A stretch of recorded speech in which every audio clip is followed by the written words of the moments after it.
Hey guys, welcome back to Houseplants Stream. Today I'm going to do a part 2 on houseplants gone wild.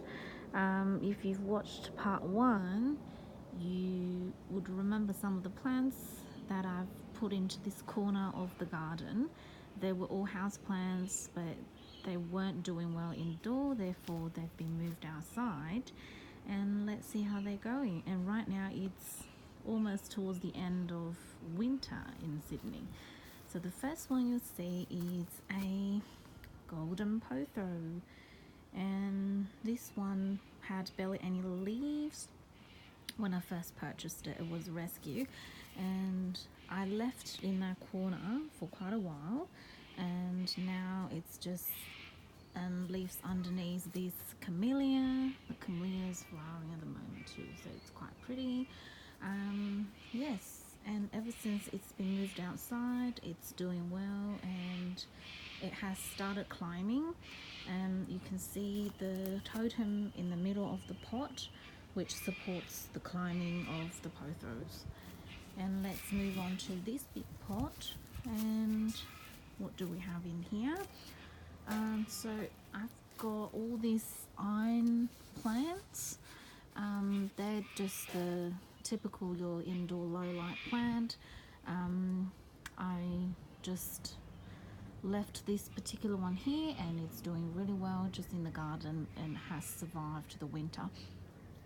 Also, you'll notice this quite large Zenathia, has the purple backing. This one wasn't doing that well inside either, and ever since I moved it outside, and it's doing really well and doesn't even mind the sun exposure, probably 2 or 3 hours a day. And you'll also notice a spider plant here that's looking quite large, and there are some little pups here, and of course just the usual succulents in the same pot. And it's amazing how some of these houseplants are quite happy to share the same pot with all these hardy succulents. This one's especially pretty. Let's move on. I have a truckload of aloes. I guess they can be planted indoor or outdoor. They're pretty hardy. And this one too, we're not sure if I've showed you guys last time. It's a Dracaena cream. Normally it's grown indoor, but it's loving this particular spot in the garden as well, and it has grown much taller. And there are 1, 2, 3, 4 plants here. So the one in the middle there is actually a new pup coming up. And of course I have 1, so that's 1, and 2 cycads. Behind the cycad is hydrangeas. They were dead during winter, but I guess with the weather warming up, they are coming back as well. You can see all the new shoots. They were quite beautiful in summer. So the 2 cycads were pretty dead before I put them in the soil. Ever since, they have really grown, so I'm very happy with that result. And over here there's another Dracaena cream. It's in a pot, and I think this one actually prefers to be planted in the ground. And also I have a monstera here, and there is another monstera that's been planted in the soil with big leaves, as you can see, and it's quite healthy. Behind the monstera is the umbrella plant, variegated. This one was literally dying inside, didn't like it indoor at all. Ever since it's been moved outside in the ground, it's grown heaps, so that's good news too. This is a Lucky Beans plant. Again, it wasn't doing well inside, so it's been moved outside, and it's okay, I guess, not thriving or anything. And there are just some philodendrons that weren't doing well. inside, and they seem to be doing okay in this condition.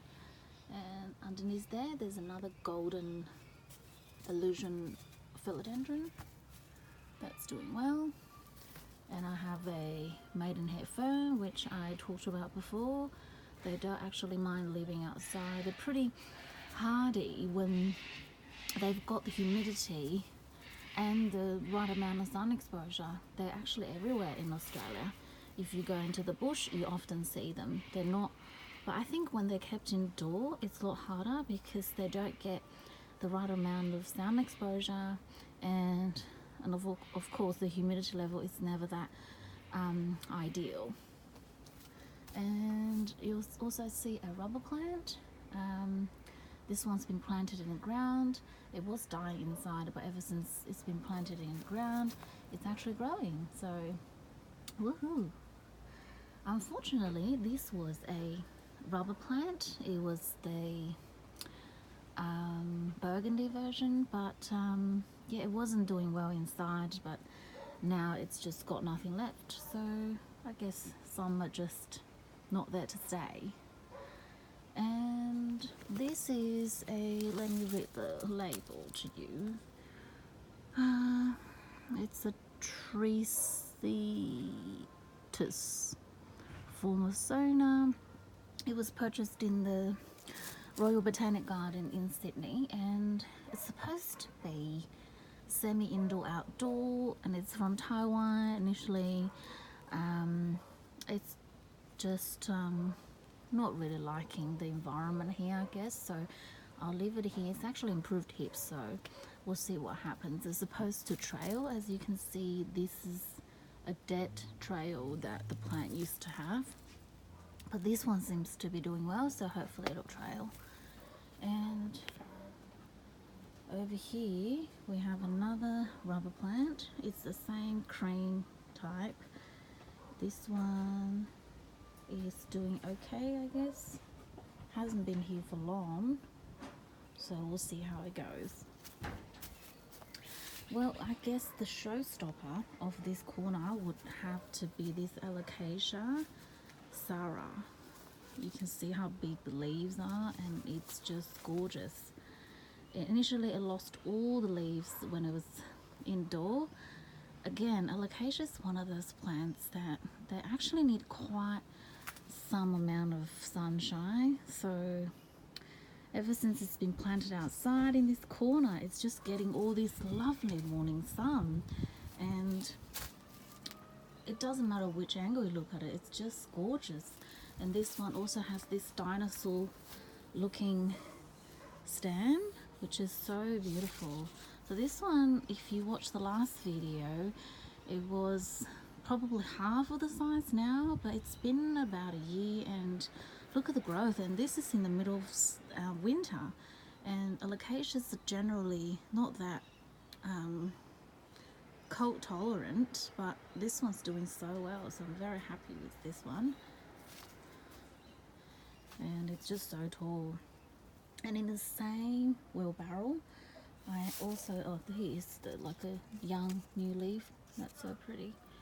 And some snake plants, as you can see, they weren't doing that well inside, so I just left them in this pot, and oh man, they are going well. And also some aloes and spider plants. So there you have it. Really, this corner has been a good opportunity for me to experiment with different plants and their likes and dislikes. And so I'm happy to report that 90% of the houseplants actually survived in the garden through winter, and they're loving this little corner of sunshine and humidity and everything combined. I do water this corner probably at least 3 or 4 times a week. So there you go. It's a success. Thanks for watching, and I will see you next time. Bye.